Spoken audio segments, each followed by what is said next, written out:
এরপর শামসুন নাহার বোন, আপনি আমাদের ইউটিউব চ্যানেলে প্রশ্ন করেছেন 10 ও 11 তারিখ মিনায় না রেখে আজিজিয়া হোটেলে রেখে মুয়াল্লিমরা আমাদের জামারায় পাথর মারতে নিয়ে যায়। শুধু 8 তারিখ মিনাতে রেখেছিল। দেশে এসে শুনলাম মিনা 3 দিন থাকা নাকি ওয়াজিব এবং আমাকে দম দিতে হবে, আবার কেউ বলে দিতে হবে না, কোনটি সত্য?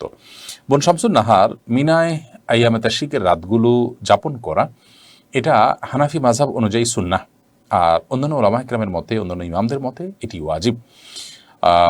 যেহেতু ইমামদের মধ্যে মতপার্থক্য আছে, নবী করিম সাল্লাল্লাহু আলাইহি ওয়াসাল্লাম মিনায় এই রাতগুলো যাপন করেছেন, আমাদের উচিত এবং কর্তব্য হলো মতপার্থক্য থাকলেও ইমামদের কেউই আপনাকে মক্কা থাকতে উৎসাহিত করেননি, তার মানে আমাদের মিনায় থাকা উচিত এবং কর্তব্য। এখন প্রশ্ন হলো দম আসবে কিনা।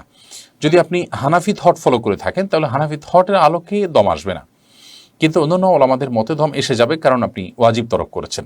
মিনা রাত্রি যাপন করে তারা ওয়াজিব বলেন। নবী করিম সাল্লাল্লাহু আলাইহি ওয়াসাল্লাম মিনা রাত্রি যাপন করেছেন এবং সাহাবায়ে কেরাম মিনা রাত্রি যাপন করেছেন।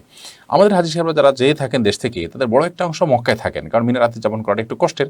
এত কষ্ট করে, এত অর্থ ব্যয় করে হজ করতে যাওয়ার পর যদি আমরা মক্কার হোটেলে এসে আয়েশ করি, তাহলে সেটা অবশ্যই দুঃখজনক বিষয়।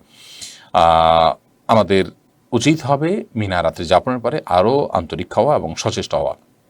তবে দমের বিষয়টি যেটি বললাম, যে আপনি যদি হানাফি থট ফলো করে থাকেন তাহলে সেক্ষেত্রে আপনার দম আসবে না।